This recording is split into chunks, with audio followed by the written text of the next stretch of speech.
Hello everyone.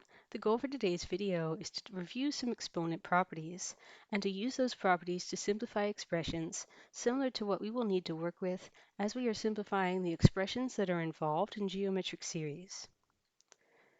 So to begin with, let's recall what an exponent means. If we have a number, let's call it b, raised to a power, let's call it n, what does this represent? This represents take n copies of b and multiply them together.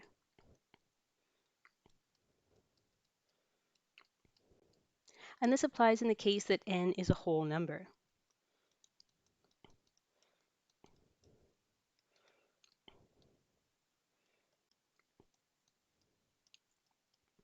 For example, b to the power 3 would consist of 3 copies of b multiplied together, b to the power 4 would consist of 4 copies of b multiplied together, and so on. Now, if you use that principle, you can deduce the following. If you take b to the power n plus m and sum those two exponents together, then that will give you the same result as if you took b to the power n and multiplied that by b to the power m.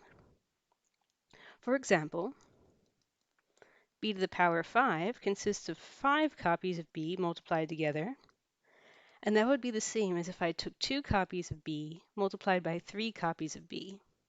In total, it would still work out to be 5 copies of b multiplied together. That's the first property that we're going to need in our simplification.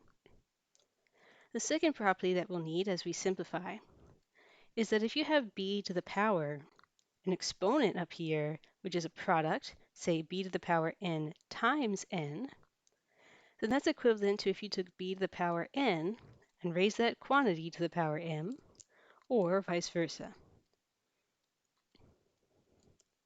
As a quick example, let's consider, for example, b to the power 6. Now 6 is equivalent to 2 times 3, and this expression would represent 6 copies of b multiplied together. Let's compare that with, for example, b squared to the power 3. By definition, this would consist of the quantity b squared multiplied by itself 3 times. And each of those b squareds will work out to be 2 copies of b in total. So we can see that both of these expressions are identical. They both represent in total 6 copies of b multiplied by one another.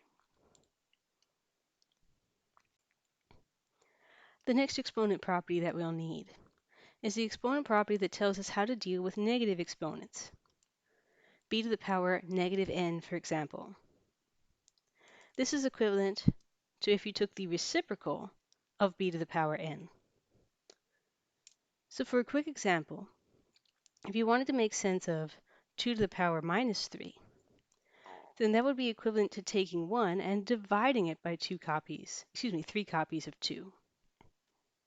Property number 4, if you take a quantity and raise it to an exponent of 0, then you're not multiplying by any b's, you're not dividing by any b's, you really just have the number 1 there, which is not being modified at all. The final exponent property that we will need is the exponent property that tells us what to do if we have 2 different bases, let's say a and b, each raised to the same exponent. If that a to the n and b to the n are multiplied together, then that's equivalent to the quantity ab to the power n. Let's use a quick example to see why that property holds. If I had, for example, a to the 4, b to the 4, then that would be equivalent to 4 copies of a and 4 copies of b multiplied together. Simultaneously, if I had ab quantity to the power 4, then that would be ab multiplied by itself 4 times. But since you can multiply quantities in any order, this expression on the left side, where all the a's come first and all the b's come last, is equivalent to this expression on the right, where the a and the b alternate. So this is another and the 5th property of exponents that we're going to need for our work. So let's practice using these exponent properties to rewrite a couple of expressions so that they're in this format. what I would like to have happen is I would like to have a single number, let's call it r, raised to the exponent n. And then I would like to have some number, let's call it a, out in front. Now in this first expression, we're given 3 to the power 2 times n, which is not in the desired format, because the desired format has an exponent of just n, whereas our expression has an exponent of 2n. So let's see if we can rewrite this using one of our exponent properties. I have an exponent property which tells me how I can manipulate quantities that have a product in the exponent. I can split up that exponent as 3 to the power 2 and then separately raise that quantity to the power n, and that would be 9 to the power n. I can think of this as the number 1 times the number 9 raised to the power n, and this would be in the format that the question desires, number multiplied by number to the power n. In this expression, the quantity called a would be 1, and the quantity called r would be 9. Let's try again with the next example. Here I have 2 to the n times 5 to the n, and this differs from the format that is being desired because here I have two separate numbers, each being raised to the power n. And in the desired format, I only want to have one number raised to the n and a separate multiplied number that is not raised to any power. So let's see what we can do.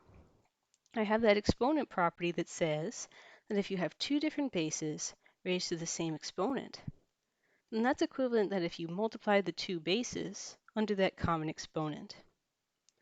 So this would be equivalent to 10 to the power n, and so once again, this is now in the correct format with an a of 1 and an r of 10. Alrighty, we have now 4 to the power minus n. Now 4 to the power minus n, we have an exponent property that says that this is equivalent to the reciprocal of 4 to the n. So this is 1 divided by 4 to the power n. Now let's scroll back up and let's look more closely at that exponent property.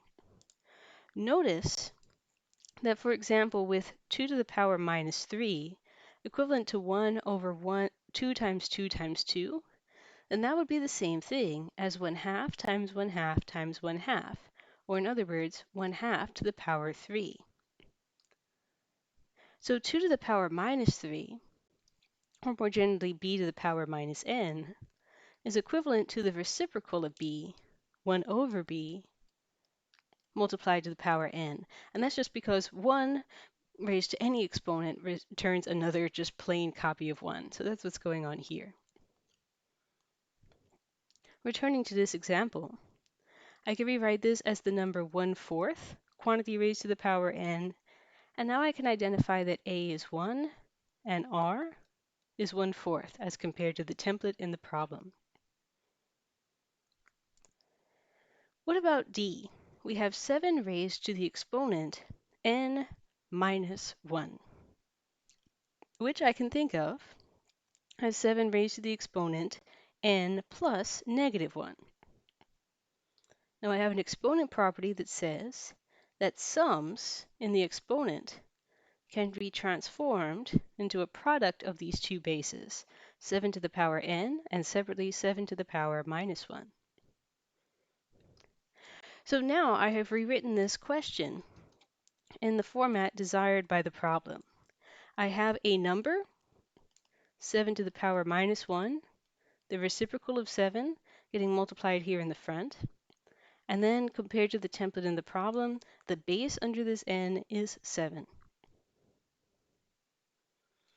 In example E, here we have 2 raised to the power 3n plus 2.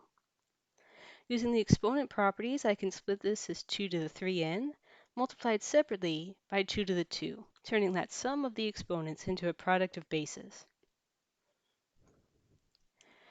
Now this is still not in the correct format, because we don't have this expressed as a number with an exponent of just n. We've got this 3 here. But recall we can fix that by splitting this up as 2 to the 3 separately raised to the power n. So this gives me 4 times 8 to the power n, and compared to the template, we have an a value of 4 and a b value, an r value of 8. Continuing the escalation. This time we have two bases multiplied together. But unlike problem number B, our two bases have different exponents this time. Previously, if we have two different bases and the same exponent n, we can combine that expression. But here we have two different bases and two different exponents.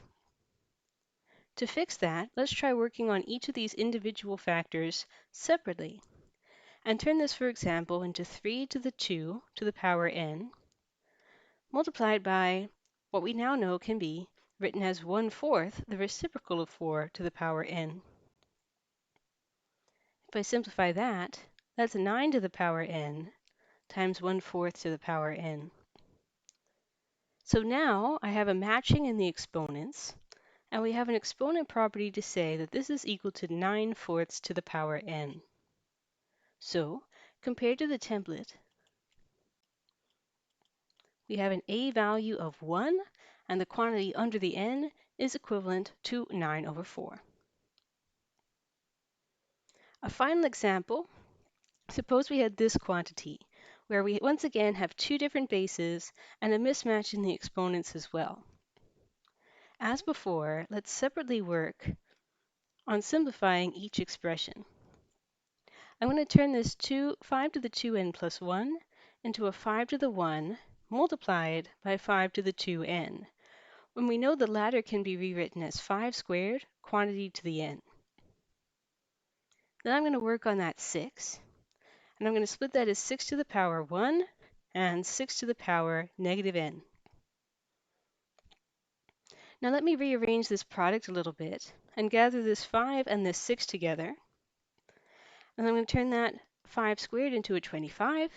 And I'm going to turn this 6 to the negative n into a reciprocal of 6 to the power n.